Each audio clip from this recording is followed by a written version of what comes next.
everyone, welcome back to my channel. If you're new here, welcome. I'm Tanya and I'm documenting my fertility journey.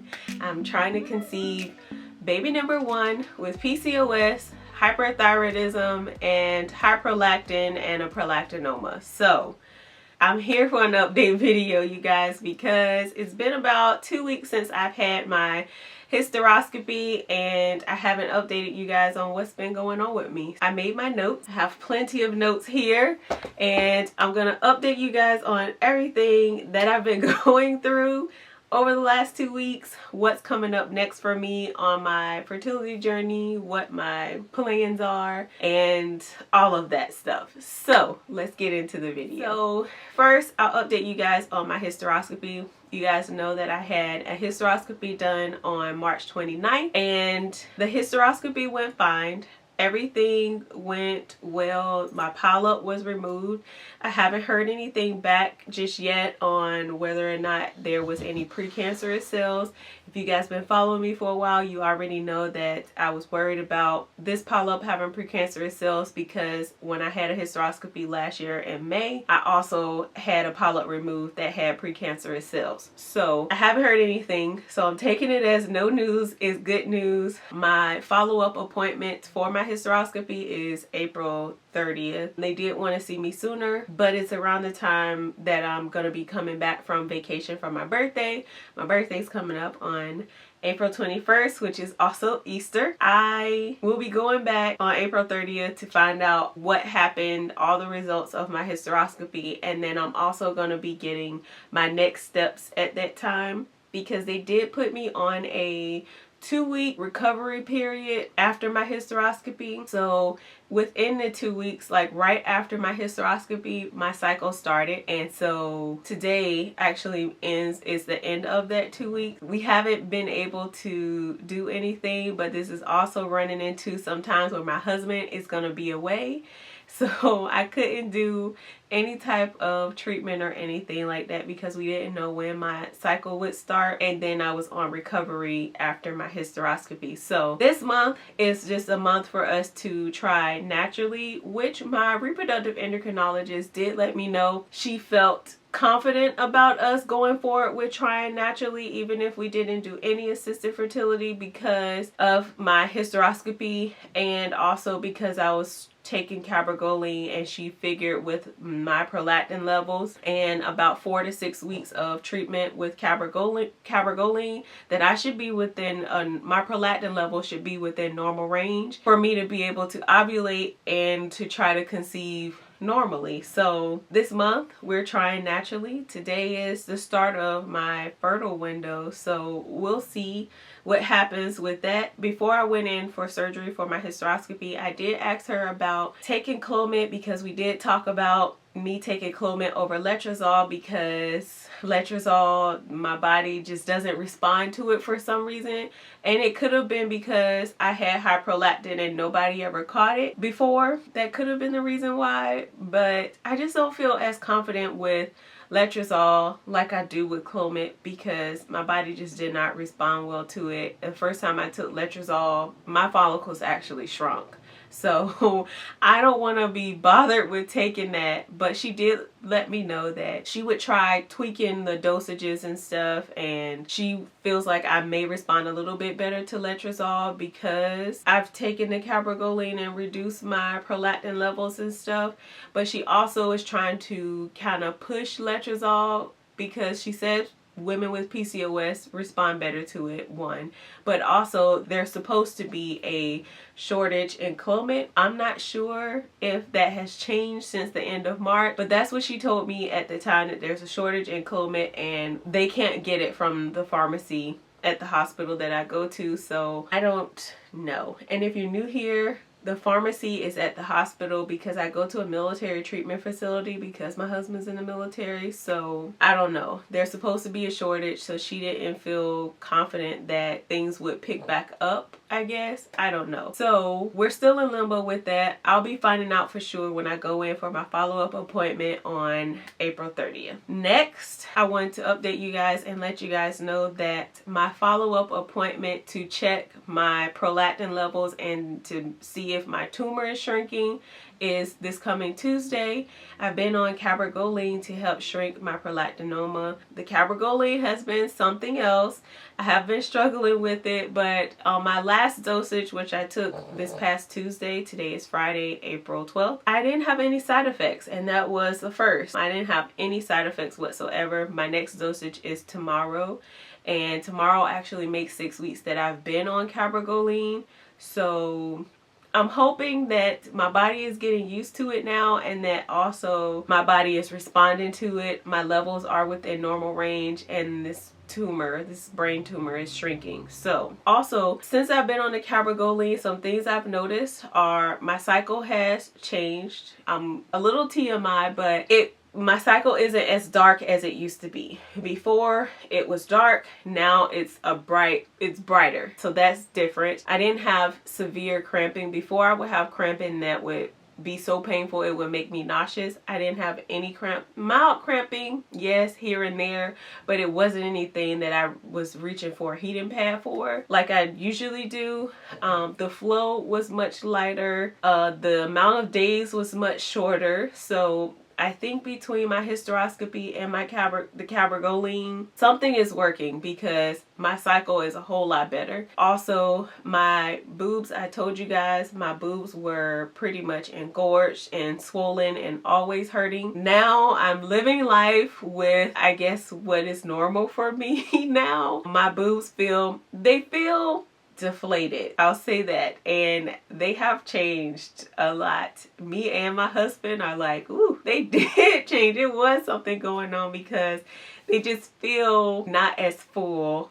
Of course, they're not as full as they were before, but if you're new to my channel, my body was trying to produce breast milk, so I was dealing with engorgement, and I didn't know because I don't have any children. So yeah, because of my high prolactin, my body was making breast milk, and that's why my breasts were so large and sore and hurting before, and I had no clue what was happening because I don't have any kids. So now I'm learning to live life with normal breasts. I don't have any pain going up into my armpits. Like, that's how bad it was before. The pain would like go up into my armpits. So I don't have any pain going up into my armpits. My breasts aren't sore or tender. The skin has changed. It's not as like supple like the rest of my skin. It almost has like, I don't know, they kind of just look like deflated balloons to me. They're not like, I won't get into it,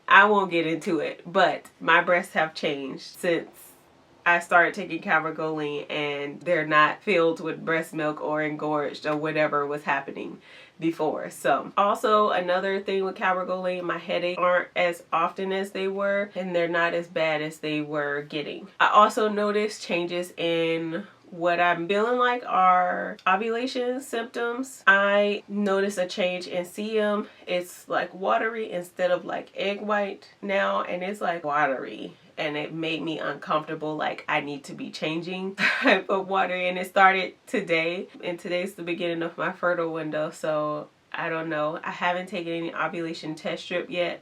I said I would take one later on before I go to bed, but we'll see how this goes with us trying naturally this month. I did let you guys know last month that they were checking me for diabetes. I did ask right before I went in for surgery, and they let me know that my A1C was in normal range and that I don't have diabetes or anything. So all is good there. I'm so grateful. And then I told you guys also last month that I started Herbalife. Herbalife has been going pretty good. I have lost a couple of pounds. I haven't been on a strict Herbalife routine or anything, and I haven't been on a strict workout routine. My reproductive endocrinologist asked me not to do any strenuous working out. She just told me light workouts 2 to 3 days a week was enough for me to be doing, and she did not want me doing a whole bunch of meal replacements. But I have been doing like a meal replacement with the shakes, and then just trying to eat clean overall, and then drinking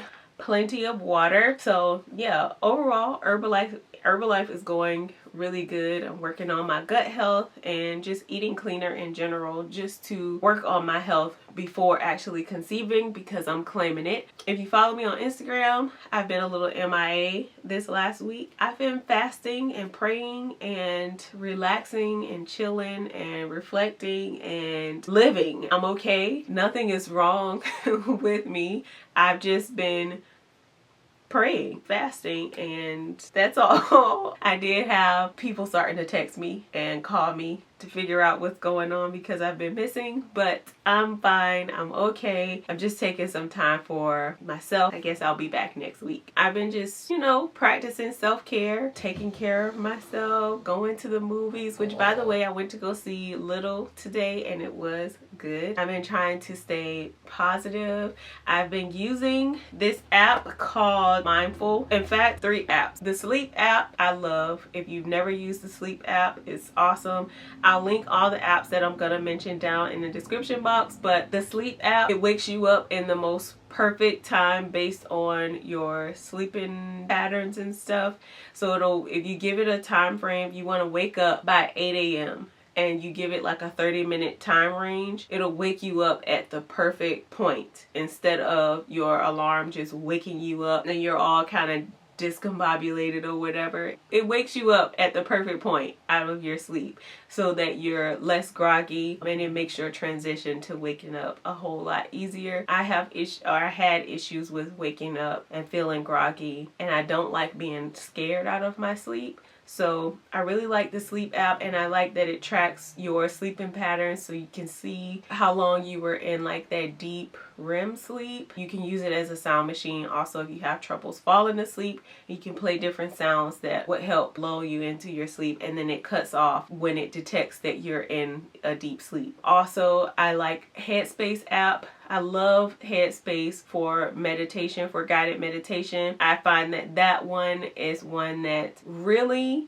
helps my mind shut down and I focus and I'm like in the zone in a deep meditation. Like getting into a deep meditation using Headspace, I sometimes fall asleep. That's how good Headspace is for me. And then another app that I use every morning as soon as I wake up is the Mindful app. This app I've only had for maybe 2 weeks or so now. I've been going to therapy. I've mentioned here and there. I don't remember if I mentioned that I've been dealing with depression and anxiety, and so I go to therapy weekly.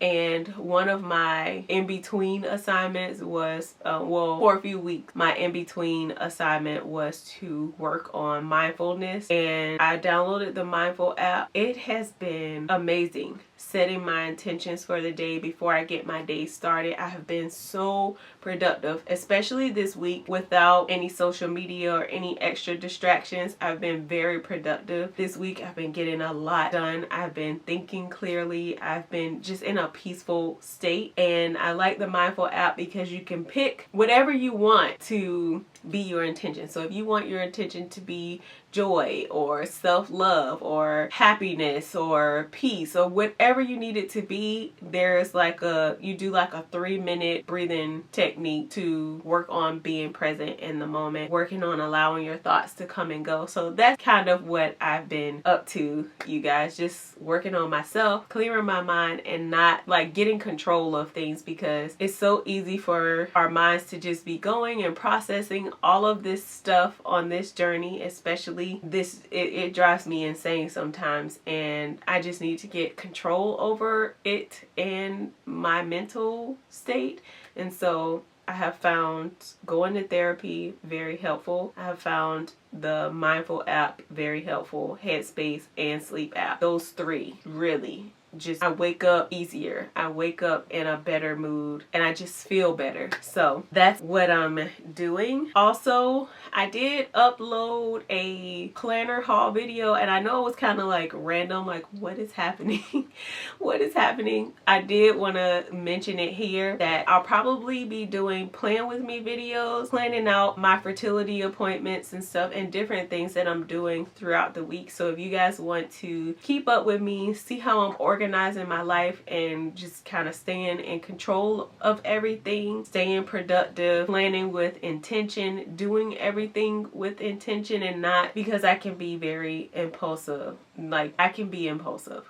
I'll just say that. And so I'm just trying to bring it down some. I want to do play with me videos because I like watching them. I find them helpful, and I'm working on changing up how things are organized to make it more functional for my lifestyle now. So I'll be having some planner videos or planning videos and planning out like my appointments and treatments and stuff like that. So if you want to know a little bit more details about when my appointments are and when I start my treatments, like what my appointments are going to look like, timelines, my treatment plans, and all that stuff, I'll have that in my planner videos, and of course I'll do them in my Fertility Friday videos also. Oh, another thing, I'm not sure if I'll have a Fertility Friday video up next Friday because I'm going to be on my little vacation for my birthday. So I'm not sure if I'll have a video up. I may film something ahead of time if I have time, but there may or may not be a video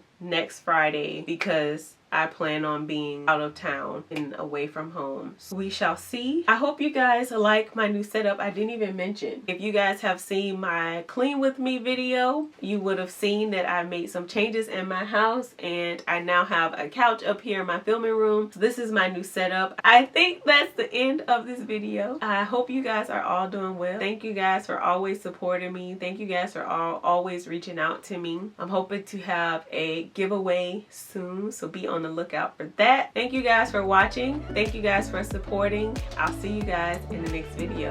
Bye.